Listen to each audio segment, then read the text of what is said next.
It is the voice of Indiana County, WCCS 101.1 FM, AM 1160. We snagged him. We got Pete Hegseth on the line with us this morning. Coming up on Thursday morning, Thanksgiving morning at 8 o'clock, we're going to hear Pete hosting Modern Warriors, Real Stories from Real Heroes, a Thanksgiving special from Fox, and that happens to be his new book as well, Modern Warriors, Real Stories from Real Heroes. Pete, good morning. Good morning. Thanks for having me. Oh, it's great to have you on the air with us today as we talk about something that you have a lot of experience with, real life experience. Pete, what makes a hero when you're thinking in military terms and people serving their country? Oh boy, impossible question to answer. I mean, I would say what makes a hero is someone who's willing to step up in the first place, whether you were sent to combat or not. Just the recognition that you're willing to put your life on the line for the country. Is a big part of it. And then from there's a scale of what men, what women did in a moment or in a series of moments that define heroism, putting their lives on the line for their brothers. And, I've interviewed these guys for the book, Modern Warriors, and none of them sort of want the title hero. They give it to other people, and that's the same way I feel. And overall, the book is meant to call them heroes because they are, and then intentionally elevate their stories, because society's, what we honor, what we celebrate is a reflection of what we value. And there's so much vapidness in our culture right now that these types of stories, raw, uncut, real, behind the scenes, will make you swell up with pride that our country still produces patriots like this, who over the last 20 years have been putting it all on the line, deployment after deployment after deployment. So the definition of hero is impossible to pin down, but you'll know it when you read these guys' stories. You have been deployed as an active member of the military to Afghanistan, to Iraq, and even to Guantanamo Bay. 2 Bronze Stars, a combat infantryman's badge. How long has this book been fulminating in Pete Hegseth's brain? Good question. For quite some time. I mean, more recently it became a reality when we started the show on Fox Nation, Modern Warriors, and that's kind of an hour and a half long specials that live on Fox Nation, where you get a beer in these guys' hand, you get them together, and then you just ask open-ended questions, and you say, hey, talk to me about what it's like to be on that helicopter before you step off, and talk to me about the bullets whizzing by, and the sacrifice, and the fear, and the anxiety, and the transitioning back home. And when you get vets comfortable, they'll share it. We can be pretty guarded. And what I found is that on Fox and Friends, the show that I host, where we try to elevate vets and military stories a lot, you barely scratch the surface in 4 minutes in an interview. And so Modern Warriors is an ability to go deeper. And the book is something I've wanted to do for quite some time, and that's why we're so excited it's coming out now. I mean, our country needs it more than ever. From your personal experience, Pete, you've seen heroic actions by men and women, I'm sure, in the field of battle. And some of them are highly trained specialists who you, for some reason, expect these sorts of exploits. Some of them just ordinary guys and gals. How amazed are you by these actions? How amazing is it to meet these people? Always, and that was one of the neat parts about the project of Modern Warriors, was meeting the human side of them. And yes, they have done extraordinary things. They have extraordinary levels of training. We're talking Navy SEALs and Army Rangers and Green Berets, bomb technicians, snipers, fighter pilots. I mean, the military has trained them with it. But ultimately, if you look into their background, they're regular guys like you or me. I mean, they grew up in small towns or suburbs or wherever and decided to answer the call. And when you read their stories, when you hear them tell it, they're always talking about the other people they witnessed in those moments that stepped up that maybe aren't here with us. And they talk about, the game of chance that is combat, and sometimes it doesn't make sense who survives and who doesn't, and how do you manage that as well.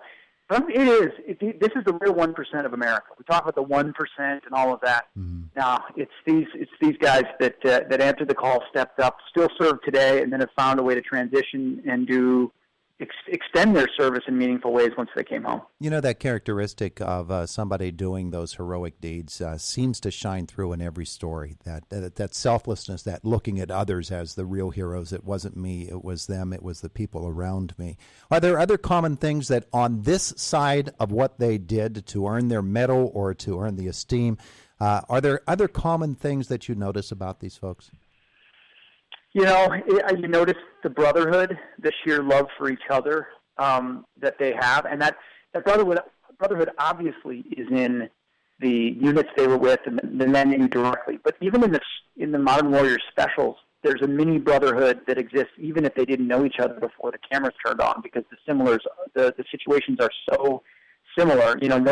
No combat action survives first contact with the enemy. The first thing a vet will tell you is what went wrong on that mission, where things went right, and how they managed that change and how they're trained to manage that change. And then another common thread that came out is how we're not trained to manage the change of coming home. And you get all this training and all this investment, all this responsibility, all this purpose and this brotherhood, and then you're out. And the military is not very good at that. And the civilian world doesn't know necessarily how to handle your background, can't relate to it, doesn't know how to channel the skill sets. And that's when you get a lot of problems that vets have faced coming out. And these guys are really candid about their own dark experiences and how it was usually other vets reaching out to them that pulled them back out and restored the sense of purpose for them. We're talking with Fox News host Pete Hegseth. The book is Modern Warriors, and we'll have the special on Thanksgiving morning at 8 o'clock, hosted by Pete. As you have been in combat with some of these folks, and I don't know that some of the people whose voices we'll hear on Thursday are people that you've actually served with or not, but I know that there are lessons for every one of us, non-military folks, who admire so much what you and others have done. What are some of those lessons that we can take out of the experiences from Modern Warriors? It's a great question. One of the men in the book is actually someone I served with. He was First Sergeant Eric Garrissey. He was the first sergeant of my company. We were out in combat situations together a lot. He did another tour as a first sergeant and was awarded the Silver Star for his time there. His outpost was attacked by 200 Al-Qaeda members, and it was a dicey situation. And what he drove into us, me as a platoon leader, and into that unit that took the attack, is preparedness. It's all about how you prepare. Are you prepared or not? Are you willing to put in the work beforehand to make sure it's a success? Anybody can sign up to try to do something, but if you want to be excellent at it, you have to put in the work to prepare. And in that case, it was fortifying an outpost that the previous unit had allowed to become dilapidated, that the guys were tired, they didn't want to do it anymore, they'd been working day after day after day, and he just insisted on more camo netting, more fortifications, more sandbags, and ultimately it saved a lot of lives, and these men credit him for that. So it's things like preparation, it's things like perseverance, it's small acts that aggregated add up into something big, which is a lot of what these guys talk about. Sometimes you can only make it inches, or you can only fight inches, and sometimes that's all you have, but that's all you need in order to keep moving a little bit. And certainly in these COVID-19 times with the election and everything, a lot of people feel that. I'm not making any traction, but just continuing to move forward step by step got some of these guys out of their darkest moments. So there are plenty of lessons for people, military or non-military, in this book. Just a moment or two left with Pete Hegseth, the author of Modern Warriors and of the special of that name that will be here on Thanksgiving morning. Pete, you, of course, in your other world, you're the co-host of Fox and Friends Weekend, so you get to deal with people who are in government service. Many modern warriors come back, and we see them take up government posts, running for Congress, serving in administrations or in some level of service to our country. Is there a difference that you notice in them and the way that they approach their new job here in civilian life as opposed to others? I think so. There's a no-nonsense approach. One of the 15 modern warriors in the book is Dan Crenshaw, now congressman down in Texas, was a Navy SEAL commander, and most people don't know a whole lot about his military service, and so we get into that. But you see, listen, if you've been shot at in these types of situations, political combat is different, but it fortifies you to be prepared to take tough stances. So I see two attributes. I see willingness to stand their ground and stand on principle and be unafraid of the political assault. But then there also is a willingness to, in good faith, work with anyone on either side of the spectrum for the issues that matter, military often being one that unites Democrats or Republicans on Capitol Hill who are veterans, hey, how do we get the vets in the military the things that they need? So it's two sides of different coins, if you will.